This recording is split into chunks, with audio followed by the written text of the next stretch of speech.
খাস্তা ও মুচমুচে রেসিপিটি একবার বানিয়ে 1 মাসের বেশি কিন্তু স্টোর করা যায়, খেতেও কিন্তু দুর্দান্ত লাগে আর বানানো খুবই সহজ। মাত্র 2 কাপ ময়দা দিয়ে বানিয়েছি। তো দেখতেই পাচ্ছেন রেসিপিটি কতটা খাস্তাভাবে তৈরি হয়েছে। তো আশা করি আপনাদের রেসিপিটি ভালো লাগবে। রেসিপিটি প্রথম থেকে শেষ পর্যন্ত দেখবেন। যদি ভালো লাগে সেটা কমেন্টে তো অবশ্যই জানাবেন, সাথে সাথে এই ভিডিওতে একটা লাইক দেবেন। নতুন কেউ হয়ে থাকলে অবশ্যই আমার চ্যানেলটিকে সাবস্ক্রাইব করে পাশে থাকা যে বেল আইকনটা থাকবে ওটাতে প্রেস করতে ভুলবেন না। তো এইভাবে আমাকে অবশ্যই সাপোর্ট করবেন। আমার চ্যানেলে কিন্তু অনেক রকম রেসিপি আপলোড করা আছে, তো ওইগুলো দেখতে পারেন। কোনো একটা রেসিপি ভালো লাগলে সেই রেসিপি নিচে একটা কমেন্ট করে জানাবেন। তাহলে চলুন আজকে রেসিপিটি শুরু করে দেওয়া যাক। তো এখানে আমি নিয়েছি 2 কাপের মতো ময়দা। তো আটা দিয়ে বানালেও হতো, তবে আজকে আমি নিয়েছি ময়দা। তারপর নিয়েছি পরিমাণটা বুঝে শুনে লবণ। তারপর দিয়েছি ঘি। তো এই রেসিপিটি কিন্তু তেল দিয়েও বানানো যায়, তখন কিন্তু অতটাও ক্রিস্পি হয় না, ক্রিস্পি হয় একটু শক্ত শক্ত হয়ে যায়। আর ঘি দিয়ে বানালে কিন্তু মুখে দিলেই মিলিয়ে যায়, ঠিক সেইভাবে খাস্তাটা হয়। তো আশা করি আপনাদের সব কিছু বোঝাতে পেরেছি আমি। তো এখানে 2 থেকে 3 চামচের মতো আমি ঘিটাকে নিয়েছি। তো একটু বেশি করে দিতে হয়। দেওয়ার পর না সব কিছুকে ভালোভাবে মিশিয়ে নিতে হবে। তো এইভাবে মোটামুটি ভালোভাবে মিশিয়ে নিচ্ছি আমি। তো একটু সময় লাগবে ঠিকই, কিন্তু সময় নিয়ে কাজটি করে নিতে হবে। এতে করে কিন্তু ওই যে গুজিয়া বলুন বা রেসিপিটি যেটা বানিয়েছি আমি, ওই রেসিপির গায়ে কিন্তু একটা মসৃণ ব্যাপার থাকবে। তো এইভাবে অবশ্যই ভালোভাবে মিশিয়ে নিতে হবে। তো মিশিয়ে নিয়েছি, তারপর আমি নিয়েছি জল। তো জলটাকে না অল্প অল্প করে দিয়ে মেশাচ্ছি আর সুন্দর করে একটা ডো মেখে নেব। আমি বেশি করে জলটাকে দিয়ে মাখাবো না। তো এটা পাতলা হয়ে যেতে পারে, মোটামুটি বুঝে শুনে কাজটি করে নিতে হবে। একটু শক্ত করেই মাখাতে হবে মোটামুটি। তো অল্প অল্প করে জলটাকে দিয়ে একটা শক্ত করে ডো মেখে নিচ্ছি। তারপর বলছি কি করতে হবে। তো অবশ্যই শক্ত করে মাখাতে হবে। আর এটাকে যখন আমি রেস্টে রেখে দেবো তখন কিন্তু এটা একটু নরম হয়ে যাবে, তো যে কারণে একটু শক্ত করে মাখাতে হবে। এই তো ডোটাকে মেখে নিয়েছি। মেখে নেওয়ার পর আমি এটাকে 10 থেকে 15 মিনিটের জন্য রেস্টে রেখে দিচ্ছি। ততক্ষণে কি করেছি, একটা পুর বানিয়ে নিচ্ছি। তো এখানে 1 চামচের মতো ঘি দিয়েছি। ঘিটাকে দেওয়ার পর 2 থেকে 3 চামচের মতো সুজি দিয়েছি। আর যেহেতু মাত্র আমি 2 কাপ ময়দা দিয়ে বানাচ্ছি, তো সেটা বুঝে শুনে আমি পুরটাকে বানিয়ে নেব। তাই 2 থেকে 3 চামচের মতো সুজিটাকে দিয়েছি, দিয়ে না হালকা আঁচে ভেজে নেব। তো একটু সময় নিয়ে ভেজে নিতে হবে। তো মোটামুটি এটাকে ভেজে নিয়েছি, একটু লাল করে ভেজে নিয়েছি। ভেজে নেওয়ার পর এতে আমি আগে থেকে কুড়িয়ে রেখেছিলাম ওই যে নারকেলটা, একদম ফ্রেশ নিয়েছি আমি। তো ওটাকেও আমি দিয়ে দিচ্ছি। তো একটু বেশি করেই দিচ্ছি, বেশি বলতে আমি পরিমাণটা বুঝে শুনে দিচ্ছি সব কিছু। তো এটাকে দিলাম। দেওয়ার পর আমি এখানে দিয়েছি ওই যে বাদাম। বাদাম বলতে এখানে কাজু আছে আর ওই যে চীনা বাদাম আছে, ওইগুলোকে আমি ভেজে গুঁড়ো করে নিয়েছিলাম। তো ওটাই আমি দিয়েছি, দিয়ে সব কিছুকে না ভালোভাবে আমি ভেজে নিয়েছি। তো এইভাবে পুরটাকে বানিয়ে নিলেও হতো, কিন্তু আজকে একটু আমি নরম করে বানাবো। তো আপনারা দেখতে পাবেন কিভাবে আমি বানাই। তো এটাকে একটু সময় নিয়ে ভেজে নিয়েছি, সুন্দর একটা গন্ধ বেরোচ্ছে। তো তখনই আমি কি করেছি, একটু চিনি দিয়েছি। ওই 2 থেকে 3 চামচের মতো চিনিটাকে দিয়েছি, বেশি কিন্তু দিইনি। তারপর দিয়েছি দুধের সর, 2 থেকে 3 চামচ হয়ে যাবে। তো এটা দিলে কিন্তু এর স্বাদটা অনেকটাই বেড়ে যায়, তো যে কারণে দিয়েছি। তাছাড়া এই সুজিটা কিন্তু অনেকটা সফট হয়ে যায়। বেশি কিন্তু দেওয়া যাবে না, যেহেতু চিনিটা আছে ওটা কিন্তু গলে যাবে। তো মাথায় রাখতে হবে, মোটামুটি অল্প করে দিয়েছি 2 থেকে 3 চামচের মতো। ওটাকে দিয়ে ভালোভাবে নাড়িয়ে চাড়িয়ে নিচ্ছি। নেওয়ার পর সব শেষে আমি যেটা দেবো সেটা হলো ওই মৌরি আর এলাচের গুঁড়ো। তো ওটাকে আমি আগে থেকে ভেজে নিয়েছিলাম, তো সেটাই আমি দিচ্ছি। মৌরির পরিমাণটা একটু বেশি বেশি আছে, যে কারণে এটা খেতে কিন্তু বেশ ভালো লাগে। তো এটাকে দিয়ে ভালোভাবে মিশিয়ে নেওয়ার পর আলাদা একটা পাত্রে তুলে নিচ্ছি। তুলে নেওয়ার পর এটাকে ঠান্ডা করে নিতে হবে। তো ওই যে বললাম একটু শুকনো করে কাজটি করলেও হতো, তো আজকে একটু নরম করে আমি কাজটি করেছি। তো এইভাবে এটাকে বানিয়ে নেওয়ার পর ঠান্ডা করে নিচ্ছি। আর ওইদিকে কিন্তু ডোটা কি বলবো 10 থেকে 15 মিনিট হয়ে গিয়েছে। তারপর দেখাচ্ছি আপনাদের, দেখুন অনেকটা কিন্তু সফট হয়ে গিয়েছে। তো খুব বেশি কিন্তু সফট হয়ে যায়নি, আপনাদের আমি দেখাচ্ছি দেখুন। তো এইভাবে একটু সময় নিয়ে মেখে নিতে হবে, এতে করে কিন্তু কাজটি করতে অনেক সুবিধা হবে। তো একটু মেখে নিচ্ছি। মেখে নেওয়ার পর এখান থেকে কয়েকটা লেচি আমি তৈরি করে নিচ্ছি, একটু বড় করেই তৈরি করে নেব, কারণ একসঙ্গে কিন্তু আমি অনেকগুলো তৈরি করবো, যে কারণে এইভাবে আমি কাজটি করে নিয়েছি। আপনারা চাইলে কিন্তু ছোটো ছোটো করে লেচিগুলোকে কেটে তারপর কাজটি করতে পারবেন।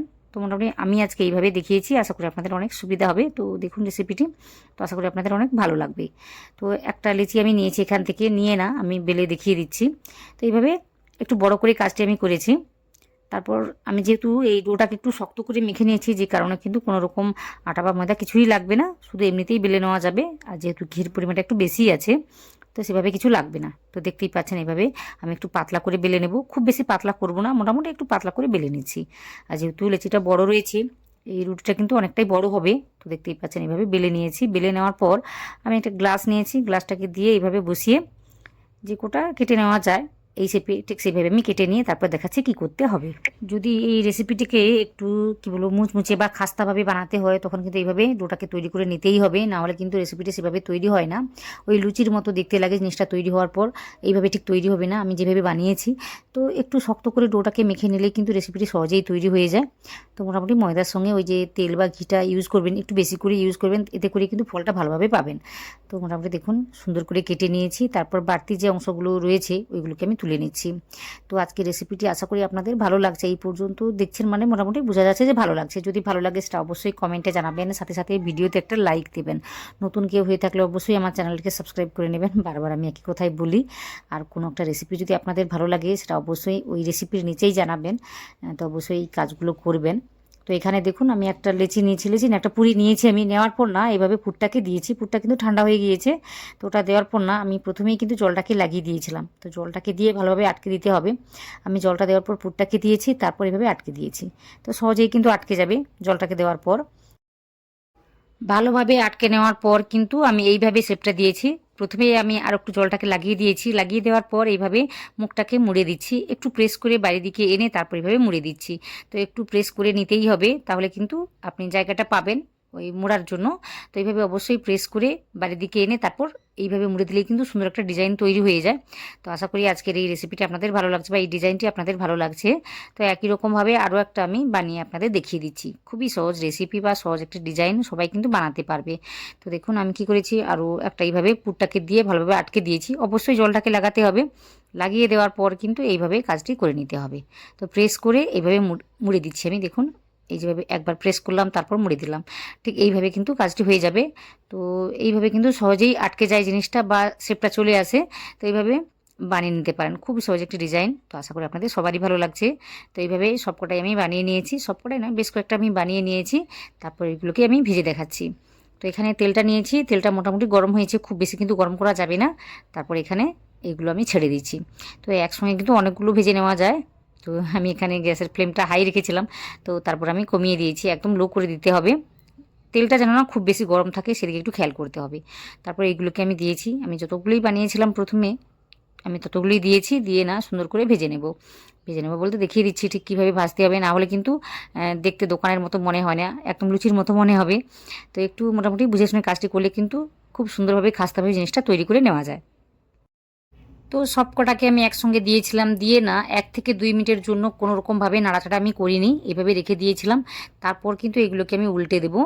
তো মোটামুটি দেওয়ার পর 1 থেকে 2 মিনিট কিন্তু কোনো রকমভাবে নাড়াচাড়া করা যাবে না, তো সেই দিকে অবশ্যই খেয়াল করতে হবে। তারপর এগুলোকে উল্টে দিতে হবে, উল্টে দেওয়ার পর ওই একই রকমভাবে গ্যাসের ফ্লেমটা লো থাকবে, ওইভাবে কি বলবো 1 থেকে 2 মিনিট কিন্তু কোনো রকমভাবে নাড়াচাড়া করা যাবে না। তো এইভাবে মোটামুটি কাজটি করে নিয়েছি, এতে করে কিন্তু বেশ শক্ত শক্ত হয়ে যায় জিনিসটা, পরে কিন্তু ভেঙে যায় না বা কেটে যায় না। তো একই রকমভাবে আরও কি বলবো 1 থেকে 2 মিনিট রেখে দিয়েছিলাম, তারপর এভাবে উল্টে দিচ্ছি। তো একটু সময় নিয়ে কাজটি করলে কিন্তু রেসিপিটি কি বলবো ফুলে যাবে, জিনিসটি ভীষণই খাস্তাভাবে তৈরি হবে, আর এগুলোকে না অনেক দিন ধরে রেখে খেতে পারবেন। আমি যখন এই রেসিপির শেপগুলো দিচ্ছিলাম তখন কিন্তু পেটটা এতটাও ফোলা ছিল না, তো এখন দেখতেই পাচ্ছেন পেটটা কিন্তু ফুলতে শুরু করেছে। তো এইভাবে কিন্তু পেটটা ফুলে যায়, আর পুরটাকে বেশি করে দিলে কিন্তু পরে খুলে যাওয়ার ভয়টাও থাকে। তো এইভাবে মোটামুটি কাজটি করে নিতে হবে, একটু বুঝে শুনে কাজটি করে নিতে হবে। এখন মোটামুটি 5 থেকে 7 মিনিট হয়ে গিয়েছে, তারপর কিন্তু গ্যাসের ফ্লেমটাকে আমি মিডিয়াম করে দিয়েছি। তারপর এইভাবে ভেজে নিলে কিন্তু সুন্দর একটা কালার চলে আসে। আর আমি যেগুলোকে একটু সাদা সাদা দেখতে পাচ্ছি এগুলোকে উল্টে পাল্টে একটু লাল করে ভেজে নিয়েছি। তো এইভাবে একটু কী বলবো কালারটিকে তৈরি করে নিয়েছি, ভেজে নিয়েছি, তারপর এগুলোকে আমি নামিয়ে নিচ্ছি। খুব বেশি কালার করে ভাজবো না, কারণ এগুলোকে নামিয়ে নেওয়ার পর কিন্তু আর একটু কালারটা চলে আসে। তারপর এইগুলোকে আমি নামিয়ে নিচ্ছি। তো এখন কিন্তু গ্যাসের ফ্লেমটাকে আমি অফ করে দিয়েছি, কারণ এই মুহূর্তে কিন্তু তেলটা বেশ গরম আছে, তাই আমি অফ করে দিয়ে বাকি যে কটা রয়েছে একই রকমভাবে ভেজে নেব।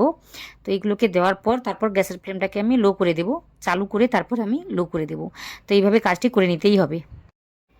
তো এইভাবে এক একটা ব্যাচ ভেজে নিতে আমার সময় লেগেছে ওই 7 থেকে 8 মিনিটের মতো। আমি যেহেতু পাতলা করে বানিয়েছি, একটু ছোটো করে বানিয়েছি, তাই 7 থেকে 8 মিনিটের মধ্যে কিন্তু সুন্দর করে ভেজে নিতে পেরেছি, একদম মুচমুচেভাবে খাস্তাভাবে তৈরি হয়েছে। আর যদি এগুলো একটু পুরু করে বানাতাম বা একটু বড় করে বানাতাম তখন কিন্তু একটু সময়টা আর ওই কী বলবো 1 থেকে 2 মিনিটের মতো সময়টা বেশি লাগতো।